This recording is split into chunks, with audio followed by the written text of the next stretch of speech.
This is Democracy Watch. Mark, you and I have spoken at length about the principal battlefield that Republicans are fighting on right now, and that is to try and engineer a permanent majority in the House by redrawing these maps mid-cycle. We now have a major update as far as one of these states that serves as a weapon for Republicans is concerned. Can you explain what just happened?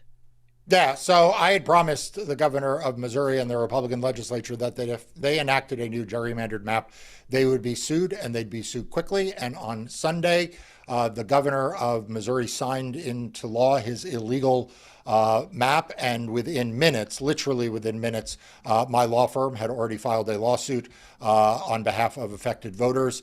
We are going to fight like hell to undo this travesty in Missouri in the same way that we are fighting to undo the map in Texas, in the same way that we are still fighting around the country to prevent these illegal, unconstitutional, disgusting Republican power grabs and gerrymanders going in effect, while at the same time litigating dozens and dozens of cases in courts in more than 25 states where Republicans and the Department of Justice are trying to undermine free and fair elections. And just a quick note before we get into the specifics of what this lawsuit is, I just want to focus for a second on the fact that Mark and his team are fighting this thing on the front lines where it matters most in the courts. And so one small step that we can all take, if you are not yet subscribed to Democracy Docket, which is the outlet he founded to focus on everything voting in elections, one small step that we can all take to support him and his work and his team, who are, again, fighting this fight where it matters most, bringing it to the Republicans where it matters, is to sign up for that news outlet. So I'm going to put that link right here on the screen and also in the post description of this video. Mark, on what grounds are you waging this lawsuit in Missouri? And is it different from the existing lawsuit that you have in Texas? Yeah, so look, each of these lawsuits are in some ways similar and in some ways very different. So the Texas lawsuit, really is about minority voting rights. It was filed in federal court there because what the state of Texas did was simply illegal, was racist, was intentionally discriminatory. And in addition to that, it also was illegal in that it was mid-cycle redistricting in a way that we believe is unconstitutional. Missouri is a case in state court, and it really focuses mostly on that mid-cycle redistricting point. So these are similar kinds of claims. I mean, both of them involve destroying minority voting rights. Both of them involve mid-cycle redistricting, but they are tailored to the law of the state and law of the jurisdiction.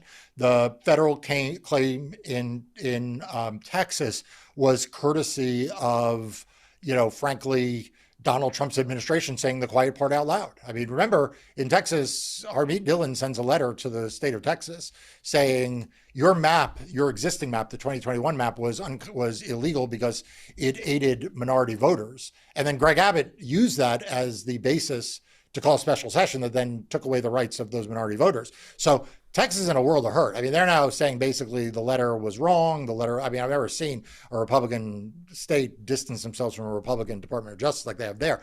That's not present in Missouri, right? In Missouri, this is a single district. It targets a district that is held by a Black member of Congress. There's a large Black population in Kansas City, and there is definitely race-related politics in that decision. But the claims that we're making there are under the state constitution, state law, not under the federal constitution and federal law. Can you talk about the speed that these lawsuits are moving and whether or not they're going to be able to be resolved before the 2026 election? Because we've spoken at length about the Purcell doctrine, this idea that when these lawsuits hew too close to an election, that the other side can be like, oh, well, it would cause chaos if some changes were made too close to when people are starting to cast their ballots. And so we have to kick this to the next election. We are now in, coming up on October of an off year. Is this enough time? And speak a little bit about the speed with which this process is moving. Yeah. So look, one of the things I pride myself on and have for my entire career, and I'm very proud of my team that's involved in both of these cases, is we litigate fast. We file our lawsuits fast. In Texas, as you recall, you and I talked about it, we actually filed our amended complaint before the governor had even signed the map. And in fact, there is a hearing that is starting today in Texas that will run from October 1st to October 10th. And we're in court. My team's in court as people are watching this video, making that case in Texas. And I mentioned that we filed the lawsuit in Missouri, literally within minutes of that law being signed, and we will move as fast as humanly possible, and we'll do everything we can to advance this as quickly as possible. I'd add, by the way, also remember in Utah, where Republicans have tried to slow things down, that court has made very clear that they're going to put a remedial map in place in time for this cycle. So at least in Texas and Missouri and Utah, that there is time. There is time for there to be remedies in time for 2026. Is the reason why the governor of Missouri took so long to sign the bill maybe to slow things down? Who the hell knows? But we will move as quickly as possible. We're going to now start moving to the next phase of states, though, Brian, and we're going to start to look at the Floridas, right, the Indianas. Kansas, I most recently heard, I don't know that you and I have even talked about Kansas as a potential state. New Hampshire, still kind of like buzzing around out there, although the governor says not interested. But look, what I can promise everyone is if and when any of these states pass illegal mid-cycle gerrymanders, we will sue, and we will sue quickly, and we will do everything in our power to move these cases as quickly as possible so that voters are not deprived of fair maps in the 2026 election. I can't promise we're going to win every case. I can't promise we're going to succeed on that timeline in every case, but I will promise you this: we will do everything in our power to try to move the ball forward. And any Republican who thinks that they want to test me on this, they should go ask the governors of those other states. I don't bluff, and more often than not, we win. Let's talk about that other slate of states, and I want to talk about those states in particular with a focus on what the cutoff would need to be, because there's going to come a point where ballots need to be printed. I presume that's going to happen around the end of the year. As we approach November, December, we're going to need to know who the candidates are in every specific district, in every congressional district, in every legislative district, and so they're going to need those candidates. They're going to need to start printing ballots, and so we're here on October 1st, and as we head toward the end of the year, what's the cutoff point after which it's unlikely that any states are going to be able to move forward to effectuate any plans for 2026 because the technicalities of that process prevent them from being able to do that? Yeah, so there's no one date that applies in every state.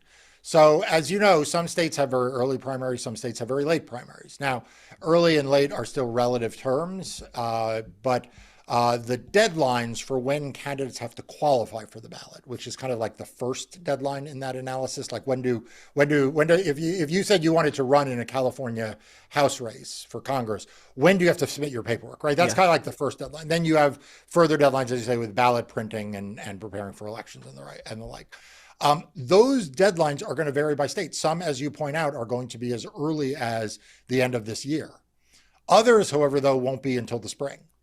You have June, July, even a handful of states with August primaries. Now, you don't have any primaries really past August because other federal laws kick in terms of the general election and sending out mail-in ballots to people overseas in the military. But you'll start to see, but you have a lot of spring primaries. And for some of those spring primaries, you're not going to have ballot qualification till you get into January, February, maybe March. But it's going to be something in that timeline, but it's going to very much vary by state. So in theory, there is still plenty of time for this second tranche of Republican states. In some states. I mean, like, look, Utah told the court they have an early timetable, and they said, like, look, we need to know by November. Like, we can't go into even December. Texas, I think the date is also mid to late November, as I recall. But again, like, you can go pull up the calendar in your own state and see there are plenty of states that don't have primaries until June, July, and August, and their ballot qualification usually isn't going to be till February or March or April even. And so it can vary state by state. And, for people who have questions about that, you can go check out their Secretary of State's office. You can go to Democracy Docket. That's a resource for this information and a lot of other voting information. And I'm sure as we go forward with each of these states of thing of acting, the best thing you can be doing out there is to subscribe to this channel and hit the bell to get alerted, because I can promise you this. If Indiana or Kansas or New Hampshire or Florida passes a new map, Brian and I will be doing a video on it. In fact, we'll probably do more than one video on it, and we'll be talking about these dates. Look, this is the reason why Brian and I take so much time and care in putting together this series. I'm a full-time practicing lawyer. I'm going to be arguing a case before the Supreme Court this December. There is a lot of time that I need to spend on that side, but I do this series with Brian, and only with Brian. Like, you all don't see me a lot of places. I do this video with Brian because this is a really important way to keep you up to date on. So please, right now, before you do anything else, hit that button in front of you, subscribe to this channel, hit the bell to make sure you're subscribed. I appreciate that. Marc, how confident are you in the judges that are presiding over these cases? Because I think the way that a lot of us have begun to perceive judges is the result, the trickle-down effect from watching how the Supreme Court justices comport themselves. And at least from my vantage, and you have much better and closer experience with the Supreme Court, but a lot of these justices are pretty much the equivalent of their members of Congress, Republican members of Congress, who are just wearing a robe. And so maybe that's tainted how I view all judges, but are you finding that judges, even that were appointed by Republican governors, or federal judges that were appointed by Republican presidents, are able to adhere to the law? Or are you finding that these judges are basically serving as instruments for the Republicans that are doing the things that warrant these cases in the first place? So look, this is going to surprise a lot of people who are watching this, but I actually don't spend a lot of time worrying about the judges and their backgrounds. Like, I'm cognizant because it may affect some of the arguments I make or the precedent I cite, or kind of like which way I may order arguments. But my job is to make the best legal arguments I can to the judges.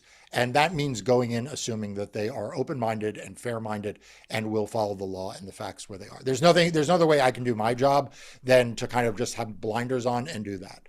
And I realize that's an unsatisfactory answer to a lot of people who do have, kind of a more cynical view. But I, as a lawyer who practices and who is before courts, I can't afford to be cynical. I have to believe that the process can be fair, because that's the only way I can be effective and win.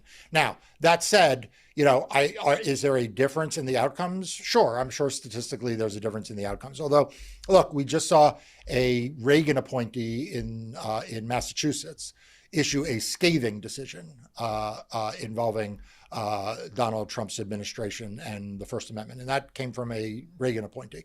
In the redistricting case in Alabama, that had two Trump-appointed judges that ruled in favor of the Black Alabama voters in the case that my firm litigated and won. So I can give you lots of examples of where we've had success before relatively conservative judges appointed by Republicans. And I can point you to examples where we've lost cases that I thought we should have won with judges appointed by Bill Clinton or Barack Obama.